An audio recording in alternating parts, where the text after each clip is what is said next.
I'm not even sure what to say about this one. And I have a lot of big knives, and I like big knives. And this one is something. This is the Cold Steel Mayhem.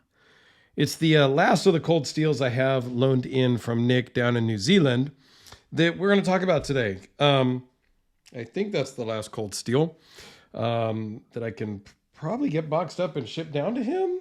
No, I have a couple of other knives of his as well. So we got a Sharpie here. I'm just going to put that up here in the corner for now because this thing is crazy. And it's crazy for a couple of reasons. And we're going to dive into some of those. First off, it's big. It's 7.5 inches closed. And I'm into big knives and I carry some bigger, heavy knives and things like that. This one's 13 ounces. Okay. And it's over a foot when it's all the way open, if I can even fit it in here. 13.25 inches. And it's got a big price. It's one of the negatives about this knife. Okay. A lot of times with Cold Steel, you get a big knife at a reasonable price. And I'm not price shaming here or price policing, because what do I know about anything? I don't know nothing. I'm just going to tell you that the list price on this is $350 off the Cold Steel website. Now, you're not going to pay that. Please don't pay that. But for $350, you can get a North Arms Skaha handmade custom. I mean, yes, it's a custom knife. They make all of these by hand. And yes, they all look the same. They're not one-off customs. That's a different category. But these are all made the same. I mean, they've got some different scale options and things like that. This is fat carbon fiber with S35 VN. And it's $25. So just move the Sharpie. So for a little less than this, you get something that you can actually carry with a better steel. I'm not saying don't buy this because that would be rude to my friend Nick. And it's pretty cool. And I am all about the cool factor. Okay? So let's set that one to the side. Now you're going to pay. You can go on Amazon right now and I'll put a link down below. $235 if you want one of these. So don't pay $350 for sure. Do not pay $350. Amazon, brand new, $235 right now today at the time of filming. So what do you get for your $235? Let's say you get 13.25 inches of cool factor. It feels really good in the hand. It works in the pocket. It does fit in the pocket. But that's all you're going to fit in your pocket. You can't really even put your hand in your pocket when this is in it. And it's going to stick out a little bit. Okay.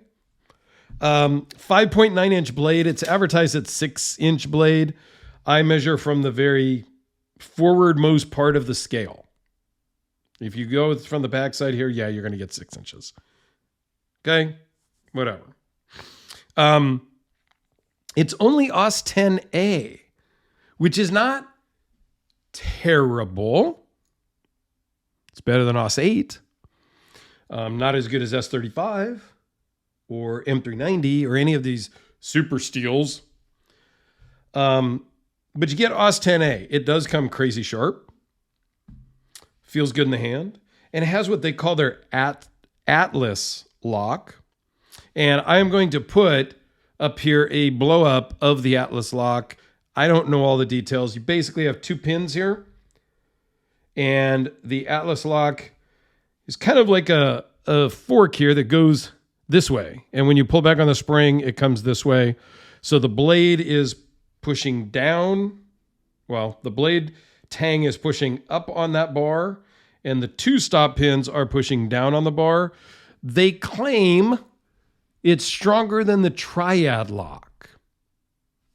I don't know. I'm just saying what the interwebs say. I probably think in general practice, the triad lock is more like a lockback. So you have to push down over here and it springs up. I would say that that's more secure. This might be stronger, let's say, but it's easier to release by accident, maybe, than a lockback style where you're pushing down over here, if that makes any sense. In my mind, it makes perfect sense. Let's say this gets stuck into a box, a tree, an animal, something you're chopping or cutting with, and you're trying to pull it out. You could potentially, depending on how you're holding your hand, pull back on that lock, and as it's stuck and you're wiggling it, you could maybe wiggle it like that. I don't know. Might be a stretch, but there is that. I don't love the lock because when I thumb it open, if you look right in here, it's going to snap back and hit my finger. I zoom back in and you can see that a little better here. So as you thumb it open, the lock goes backwards, and as it locks open, it flies forward, and to me, it doesn't pinch your finger, but it's an uncomfortable feeling to me. It's an awkward feeling. It's the same reason why I, Dirk, don't really like the Spyderco PM2s and things like that with the compression lock up here, because when I open the knife, I feel the compression lock snap against my finger, and I don't like that. So there you go. All right, so we talked about the blade. It's 0.027 blade thickness behind the edge. Is there something up here? What is this? Looks like it's slight damage right there at the back end. Maybe. I think it's just kind of a rough sharpening. Okay, but here we are zoomed in. It's going to get a lot of fingerprints because there is a lot of that polished blade there. G10 scales with actually a very kind of cool pattern here as they cut in the finger grooves and this little groove back here. I am a big fan of G10. I like it. It's grippy, but not sticky, if you will. Wet and gloved hands are going to work really well on this. It does have a reversible pocket clip.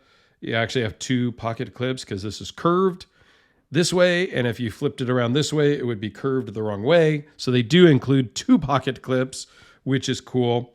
I think I mentioned it weighs in at 13 ounces. I think I mentioned that.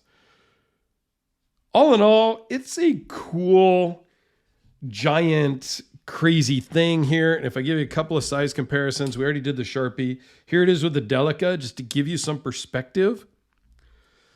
The Kubi KB237, one of my favorite budget knives. Let's get a little crazy with some other stuff here. The RJ Martin Q36, 4-inch blade. Everybody, when I pull this out, a lot of people are like, dang, that's a big knife.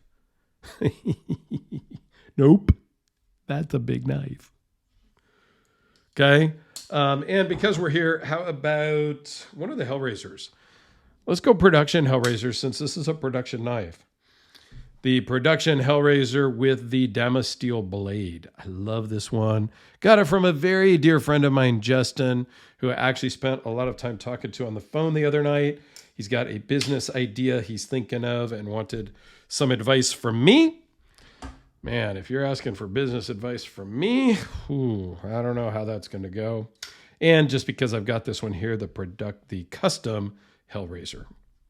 So there you go, guys. A quick look at the Cold Steel Mayhem. It is crazy sharp. I have opened some boxes with it. I've got some cardboard right here. Because it's got some mass behind it and some weight, it really cuts pretty effortlessly. You can see it kind of goes down the cardboard real effortlessly until it gets to the adhesive part. But this part here, it just glides through. So it's a fun knife. And it's a cool knife for Nick to have down in New Zealand where he can't carry a knife, but He's a big dude. He's like a big dude. I think he's like 6'5", and he's like, 400 pounds of muscle. Like, he's a big bouncer type, pro weightlifter type guy. So this might look normal size in his hand. Once it gets down there to New Zealand, I'm going to ask him to send me a picture or two, and maybe I'll post them in the community section on my page so you guys can see. But it's a cool knife. Nick, thanks for sending this in with all the other cold steels. It was kind of fun. I think he ordered 4 or 5 cold steels that all came in at the same time. But the Atlas lock, I'm just not a fan. But that's just me. Let me know your thoughts down below. I would appreciate it. Like I've said in other videos, I'm just a big fan of cold steel. I'm like a 12-year-old kid with a big knife. Like, it's just a cool thing for me. So thanks a lot. And he will be getting stickers. If anybody else wants those stickers, shoot me an email, get those out to you. Thanks, guys.